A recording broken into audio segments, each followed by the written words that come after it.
दरम्यान शेतकरी आंदोलनावर तोडगा काढण्यासाठी सरकारकडून मंत्री चंद्रशेखर बावनकुळे मध्यस्थी करण्याची शक्यता आहे। बच्चू कडूंच्या विधानानंतर चर्चेसाठी उपमुख्यमंत्री एकनाथ शिंदे बावनकुळेंना जबाबदारी देऊ शकतात।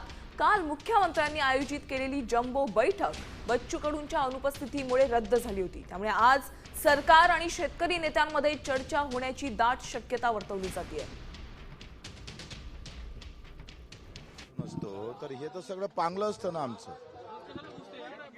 बैठक आता हे आंदोलन सोडून आम्ही तिकडे कसं मुंबईला येऊ शकतो? नागपूरला ठीक आहे, नागपूरला लावा, नागपूरला मंत्रालय आहे, नोका तुम्हाला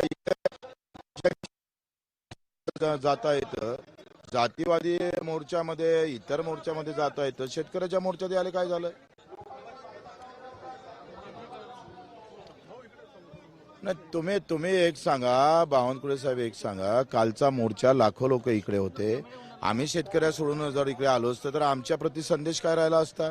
काय म्हटलं असतं तुम्हाला? तुम्ही संघटनेत राहिलेले लोक आहे, तुम्ही सांगा, मोर्चेकरी प्रमुखच जर बैठकीला गेले असते, संदेश काय गेला असता महाराष्ट्रात?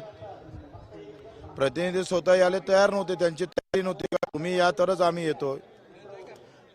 प्रतिनिधी स्वतः यायला तयार नव्हते, प्रतिनिधी तुम्ही म्हटलं होते का तुम्ही आल्याशिवाय बैठक करण्यात काही हरकत नाही,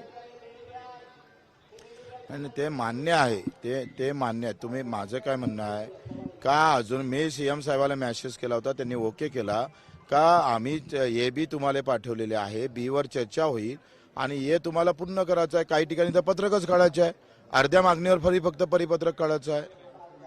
बैठक झाली, मुख्यमंत्र्याकडे बैठक झाली, मागा 7व्या महिन्यात बैठक झाली, तुमच्याकडे बैठक झाली, काहीच झालं नाही।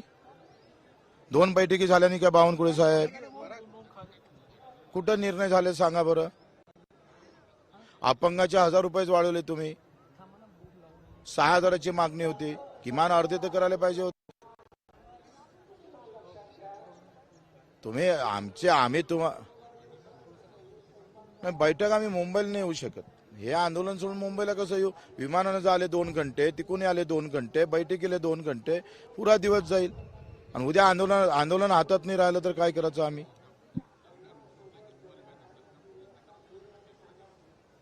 नाही, बैठक तर घ्यायला आम्ही तयारच आहे ना, आमची तयारीच आहे बैठक घ्यायची, पण इथं घ्या। नागपूरला घ्यायला काय झालं? आम्ही तिथं येऊ नागपूरला, हे 1 घंटे जाण्या येण्याचं 2-3 घंटे वाचन आमचे। उद्या शेतकऱ्यांना काही केलं, काही प्रॉब्लेम झाले, तिकडे वार्ता आली का अटक झाली, हे झाली, निघू शकले नाही, काही झालं नाही, उद्या वातावरणाचा फरक आला तर मग काय करायचं आम्ही? तुम्ही सांगा बरं।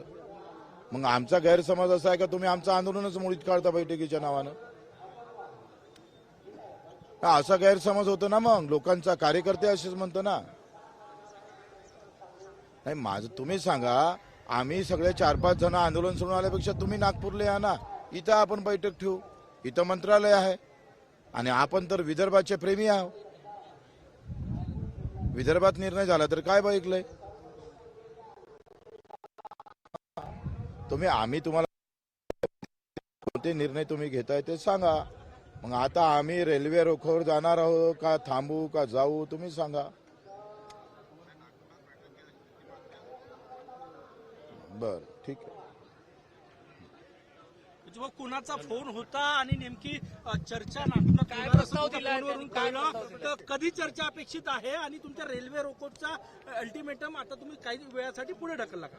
नाही, अजून ढकलला नाही आहे समोर।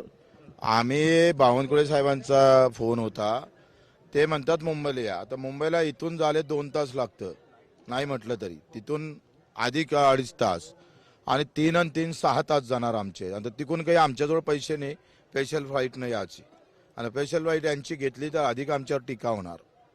त्यापेक्षा आमचं असं म्हणणं आहे का ठीक आहे, तुम्ही आंदोलनस्थळी येऊ शकत नाही ना, तर किमान तुम्ही नागपुरात बैठक घ्या, नागपूरचे मुख्यमंत्री आहे, नागपूरला मग बैठक घ्यायला काय हरकत आहे? तर त्यांनी सांगितलं नागपूरला बैठक घेण्याच्या बाबतीत बावनकुळेजी आता म्हणते की मी सीएम साहेबाला विचारतो, ते काय म्हणते त्याच्यावर आम्ही ठरवतोय। कोण अपेक्षित आहे बैठकीत? कोण अपेक्षित आहे बैठकीमध्ये? मुख्यमंत्र्यांनी बैठक घेतली म्हणजे सगळेच येणार, त्याच्यानं काही विषय नाही। की महसूल मंत्री आले तरी चालेल? नाही, बैठकीत महसूल मंत्र्यांना कसं काय निर्णय होऊ शकतं? एवढे मोठे निर्णय मुख्यमंत्रीच लागेल। बच्चूभाऊ, तुम्ही आता म्हटलात की आम्ही करायचं रेल्वे रोको आंदोलन की नाही, काय सरकारकडून प्रतिसाद आहे आणि तुम्ही काय करता? ते म्हणत होते आता मी अर्ध्या 15 मिनिटात अर्ध्या तासात आम्ही हे करतो आहे, सीएम साहेबांशी बोलतो आहे. ते काय म्हणते तर मग संदेश येईल. थोड्या वेळासाठी तरी तुम्ही थांबले, आता निघाले होते. नाही आम्ही तयारी करतोय, आम्ही तिकडेच जातोय, आम्ही सगळी तयारी करून ठेवतोय. आम्ही आज रेल्वे रोकोही करणार आणि नागपूरच्या काही भागात आम्ही जाणार. कुठल्या भागात नाही? RSS कार्यालयामध्ये आम्ही नेत्यांना भेटणार आहोत, कारण आता बीजेपीचं सरकार आहे, त्यांचं मुख्य कार्यालय RSS आहे. मग RSS साहेब तिथल्या मुख्य नेत्यांना भेटून त्यांनाही सांगतो का यांची कान उघडणी करा काही. भेटी वेळ मागितलाय की आंदोलन म्हणून जाणार? नाही आंदोलन म्हणून काय नाही, आम्हाला जाता येत नाही का? RSS सगळ्यासाठी समाजसेवी संघटना आहे ती, तिथं काय वेळ घ्यावं लागतं? कमाल आहे तुमची. सेवाभावी संस्थेची वेळ घ्यावं लागते कुठं? कुणाशी भेटणार तिथे? जे कोणी असं नेते तिथं त्यांचे किमान आम्ही तिथे गेलो तर कोणीतरी येईन तर ना कम से कम. RSSचं मुख्य कार्यालय आहे, त्याचा फायदा घेऊन का आम्ही? तुम्हीच सांगा, घ्यायचा नाही फायदा. आता तुम्ही किती वेळ इथे थांबणार आहे, म्हणजे खरंच किती वेळ वाट पाहणार आहे फोनची किंवा चर्चेच्या अनुषंगाने? अर्धा तास पाहू, अधिक अर्धा 1 तास. मुख्यमंत्र्यांची तुमचं काय बोलणं अपेक्षित आहे का? बावनकुळे साहेब काय त्यांचं काय बोलणं करून देणार? पुढील काही मिनिटात ते म्हणतात मुंबईला 6 घंटे जाते, इथे आंदोलनाचं सगळं प्रॉब्लेम होईल, त्याच्यामुळे आमची मुंबई जायची तयारी नाही आहे. इथे चर्चा करण्याची इथं चर्चा करायची तयारी आहे. फोनवर काय चर्चा होऊ शकते मुख्यमंत्री? फोनवर काय चर्चा होईल? देश विदेशातील प्रत्येक घडामोडींचे लाईव्ह अपडेट मिळवण्यासाठी आता साम टीव्हीच्या सर्व सोशल मीडिया प्लॅटफॉर्मला लाईक, फॉलो आणि सबस्क्राईब करा. तसंच सर्व नोटिफिकेशनसाठी बेल आयकॉन प्रेस करायला विसरू नका.